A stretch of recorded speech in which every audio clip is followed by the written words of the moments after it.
नमस्कार दोस्तों, आप सभी का स्वागत है टेक मोडी चैनल पे। और आज हम जो पढ़ने वाले हैं वो ये है कि एक्चुअली आज हम पढ़ने वाले नहीं हैं, आज हम सीखने वाले हैं कि जो एसएसएमएस होता है, I mean SQL server management studio, और उसको हम एज्योर के साथ कैसे कनेक्ट करेंगे। ठीक है, तो आज का हमारा ऑब्जेक्टिव है कि सबसे पहले हम एसएसएमएस को एज्योर डेटाबेस के साथ कनेक्ट करें, उसके बाद एक टेबल और उस टेबल में जो डेटा है उसको व्यू करें, और हमारे पास डेटाबेस का सर्वर एड्रेस होना चाहिए, और एज्योर का सब्सक्रिप्शन होना चाहिए। आई मीन सब्सक्रिप्शन होगा तो हमें साइन इन क्रीडेंशियल मिल जाएगा। ओके, तो सबसे पहले हम गूगल पे जाएंगे, क्रोम ओपन करेंगे और वहाँ ब्राउज़र पे जाके हम एसएसएमएस डाउनलोड लिखेंगे। उसके बाद जो पहला लिंक होगा माइक्रोसॉफ्ट का ऑफिशियल, वहाँ पे जाएंगे, और जैसे ही ये ओपन करेंगे तो हमें सबसे नीचे मिलेगा, I mean bottom side, download SSMS. ठीक है, तो यहाँ हम इसको डाउनलोड कर लेंगे। ठीक है, पर एक बात का हमेशा ख्याल रखिएगा आप कि आपको एसएसएमएस डाउनलोड करना है। ठीक है, एसक्यूएल सर्वर नहीं करना है, आपको डाउनलोड एसएसएमएस पे क्लिक करना है, ना कि एसक्यूएल सर्वर पे। एसक्यूएल सर्वर अलग है, एसएसएमएस अलग है। ठीक है, यहाँ अब चूँकि हमारा एसएसएमएस डाउनलोड हो गया है तो हम इसको इंस्टॉल करेंगे, और जो भी परमिशन है उसको हम यस यस करते जाएंगे। ठीक है, तो एसएसएमएस को डाउनलोड करने में कोई टेंशन नहीं है मेरे ख्याल से। तो बस आपको यस करना है, और अगर आप लोकेशन चेंज करना चाहें उसका तो आप उसको कर सकते हैं। यहाँ हम इंस्टॉल पे क्लिक कर देंगे जैसे ही रन हो जाएगा। ओके, और ये इंस्टॉल होता रहेगा, तो हमें कुछ टाइम थोड़ा वेट करना पड़ेगा, क्योंकि इंस्टॉलिंग में थोड़ा टाइम लगता है। तो मैंने यहाँ पे क्या किया है कि थोड़ा स्पीड में आपको दिखाया है। आप यहाँ से लोकेशन सेलेक्ट कर सकते हैं। ठीक है, उसके बाद इंस्टॉल पे क्लिक कर दीजिए, ये इंस्टॉल होता रहेगा। तो मेरे में तो काफ़ी जल्दी हो गया, लेकिन आपको कम से कम 10 मिनट तो वेट करना पड़ेगा। मे बी ये आधा घंटा भी हो सकता है, ये डिपेंड करेगा आपके लोकल पीसी के कॉन्फ़िगरेशन पे, कितना रैम है और कितना हार्ड डिस्क है। ठीक है, और एसएसडी है या एसटीडी है, इन सब पे फ़र्क पड़ता है, क्योंकि कोई भी सॉफ्टवेयर जब इंस्टॉल होता है। उसके बाद हम अज्योर पोर्टल पे जाएंगे, क्योंकि यहाँ से हम अपने अज्योर सर्वर एड्रेस को कॉपी करेंगे। ठीक है, तो यहाँ पे आप जाके डेटाबेस पे क्लिक कर दीजिए, और जैसे ही आप डेटाबेस पे क्लिक करेंगे तो वहाँ साइड में आपको एक सर्वर एड्रेस मिलेगा। तो लेट्स सी, मैं यहाँ पे अपने डेटाबेस पे क्लिक करूँगा, राइट।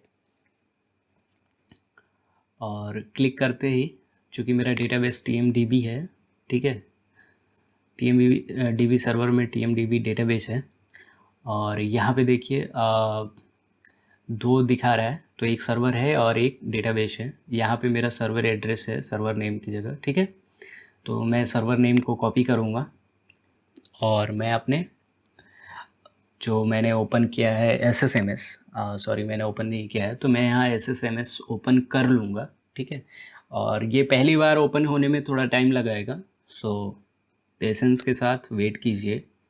ठीक है, तो मेरे में भी ये प्रॉब्लम हो रही है, तो मैं इसको थोड़ा वेट करूँगा, और उसके बाद मैं यहाँ पे हमें एक पॉपअप मिलेगा जिसमें हमें डेटाबेस इंजन ही सिलेक्ट करना है सबसे पहले सर्वर टाइप में।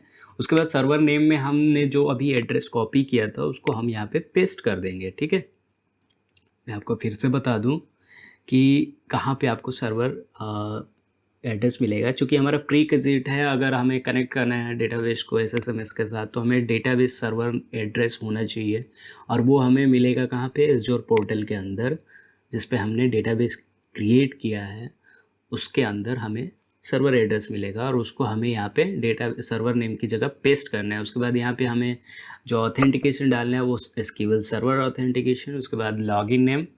तो लॉगिन नेम में हमने जो डेटाबेस क्रिएट किया था, क्रिएट करते वक्त हम सर्वर का एक यूज़र नेम और पासवर्ड देते हैं एज्योर के अंदर। अगर आपने वो वीडियोस नहीं देखी है कि डेटाबेस कैसे क्रिएट करते हैं एज्योर के अंदर, तो मैं आपको मस्ट रिकमेंड करूँगा कि आप आई बटन या फिर डिस्क्रिप्शन पे जाएं, आपको वहाँ लिंक मिलेगा, आप ज़रूर जाके पहले वो सीखें, उसके बाद ये करें, क्योंकि विदाउट डेटाबेस क्रिएट किए आप उसको एसएसएमएस के साथ कनेक्ट नहीं कर सकते। और यहाँ पे जैसे ही मैं ओके करूँगा तो ये मुझे साइन इन, जो साइन इन अगर नहीं हुआ है तो मेरे को ऑप्शन देगा, और मुझे यहाँ पे साइन इन करना पड़ेगा।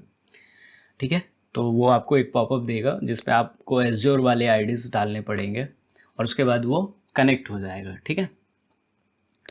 तो यहाँ मैं वेट करूँगा और साइन इन पे क्लिक करने के बाद चूँकि देखिए यहाँ पे साइन इन हो गया है, तो यहाँ से एक add my client IP address आएगा, उसको मुझे ओके करना है, ठीक है, ज़्यादा कुछ करने की ज़रूरत नहीं है।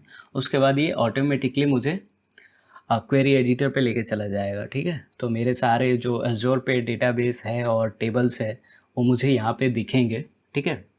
और अगर मैं यहाँ पे कुछ क्रिएट करता हूँ तो वो सिंक होके एज़्योर पे दिखेंगे, ओके।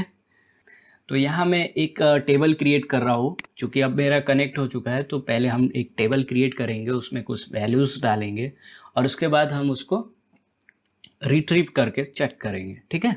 तो यहाँ मैं एक टेक मोड नाम का टेबल क्रिएट करूँगा, ठीक है। मैं मैनुअली ही क्रिएट कर रहा हूँ, ठीक है। अब मैंने पहले से कॉपी नहीं किया है कोड, मैं आपके सामने कर रहा हूँ, तो थोड़ा सा वक्त लगेगा, ठीक है। तो हम यहाँ एक क्रिएट टेबल टेक मोड करेंगे और उसके बाद हम एक ब्रैकेट लगाएंगे और उसके अंदर हम कुछ कॉलम नेम सेलेक्ट करेंगे। तो सबसे पहले यूनिक आईडी, मैं यहाँ पे एक unique ID int not null, okay, और उस नाम का कॉलम क्रिएट करूँगा जिसका वैल्यू नॉट नल होना चाहिए, नल वैल्यू नहीं होनी चाहिए, ठीक है। उसके बाद एक और कॉलम बनाएंगे फर्स्ट नेम और वैरकेर, और इसका साइज़ 100 डाल देंगे क्योंकि अपना किया जाता है 100 डालने में, ठीक है। तो क्वेरी एडिट और ये सब करने के लिए आपका तो सेम ही तरीका है, जैसे आप MySQL पे करते हैं या फिर कहीं पे जो क्वेरी रन करते हैं वो सेम यहाँ पे भी काम करेगा। और चूँकि इनका जो क्वेरी होता है वो ऐसा नहीं है कि आपको कैपिटल लेटर में ही लिखना है, आप कोई भी लेटर में लिख सकते हो। तो इसको क्या बोलते हैं, केस सेंसिटिव नहीं है, ठीक है, सी लैंग्वेज की तरह। और यहाँ पे हम एक सेकेंड नेम का वैर कर लेंगे और उसके बाद एज, चूँकि एज इंटीजर में होता है और इसका भी वैल्यू हमें नॉट नल ही रखना है, ठीक है। उसके बाद हम इसको इसमें कुछ वैल्यूज़ डालेंगे। सबसे पहले हम इसको एग्जीक्यूट करेंगे, ठीक है। तो एग्जीक्यूट करने के बाद ये सक्सेसफुली एग्जीक्यूट हो चुका है। अब हम इसमें कुछ वैल्यूज़ डालने वाले हैं, ठीक है। तो यहाँ हम रिफ्रेश करते हैं अगर, तो देखिए टेबल के अंदर अगर मैं टेबल को एक्सपांड करूँ तो यहाँ मुझे वो टेबल मिल जाएगा जिसका नाम टेक मोड है, ठीक है। तो टेक मोड नाम का मुझे टेबल मिल गया, राइट। तो इसके अंदर से मैं कुछ वैल्यूज़ को रिट्रीव करूँगा, मैं चेक करूँगा कि इसके अंदर क्या क्या है, ठीक है। तो सबसे पहले मैं क्वेरी रन करूँगा, select star from dvo.techmode, okay. और इसको एग्जीक्यूट करने के बाद मुझे क्या मिल रहा है, तो जो भी कॉलम के नेम है वो मिल रहा है, चूँकि इसमें डेटा नहीं है, ठीक है। तो मुझे डेटा नहीं मिल रहा है। अगर आप डेटा डालना चाहें तो आप डाल सकते हैं values into it and all करके, वो क्वेरी रन होती है, ठीक है। अब देखिए मैं इसमें करूँगा इंसर्ट इनटू dvo.techmode, ओके। और उसके बाद मैं ब्रैकेट डालूँगा, ठीक है। उसके बाद उसमें मैं उसके नीचे मैं वैल्यूज़ डालूँगा, ठीक है। तो इसमें पहले मैं कॉलम नेम स्पेसिफाई करूँगा, ठीक है।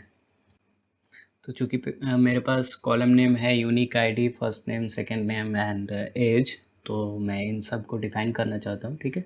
इसमें मैं कुछ वैल्यूज़ डालना चाहता हूँ, तो मैं वैल्यूज़ डालूँगा। तो लेट्स एंटर सम वैल्यूज़ और उसके बाद अपने चेक करेंगे, ठीक है। उसके बाद हम इस वैल्यूज़ को एंटर करना चाहेंगे, तो यहाँ सेमीकोलन देके हम इसको एग्जीक्यूट करेंगे, ठीक है। तो रॉ अफेक्टेड हो गया, ठीक है, चूँकि दो वैल्यू डाली हमने तो 2 रॉ अफेक्टेड होगा। और उसके बाद फिर से हम सेलेक्ट करके चेक करेंगे कि इसमें वैल्यूज़ कितने डाले हैं, ठीक है। तो सेम प्रोसीजर होगा आपके लिए भी। सबसे पहले आपको तो एक डेटाबेस क्रिएट करना है एज़्योर के अंदर, उसके बाद आपको SSMS इंस्टॉल करना है अपने लोकल पीसी पे और उसको एज़्योर के साथ कनेक्ट करवाना है, ठीक है। कनेक्ट कैसे करवाना है ये मैंने आपको बता ही दिया है। और कनेक्ट करवाने के बाद आपको यहाँ पे कुछ क्वेरीज लिखने हैं, कुछ टेबल क्रिएट करने हैं और उस टेबल को आप जो यहाँ पे टेबल क्रिएट करते हैं, ठीक है, तो आप चाहे तो क्वेरी यहाँ पे रन करिए या फिर एज़्योर के क्वेरी एडिटर में आप चेक करें कि ये कैसे होता है, ठीक है। सो होप कि आपको ये समझ में आया होगा क्योंकि मैंने काफ़ी डिटेल में आपको बताया है, ठीक है, एक एक चीज़ें बताई हैं। तो thank you so much for watching this video इतने पेशेंस के साथ। मिलते हैं अगले वीडियो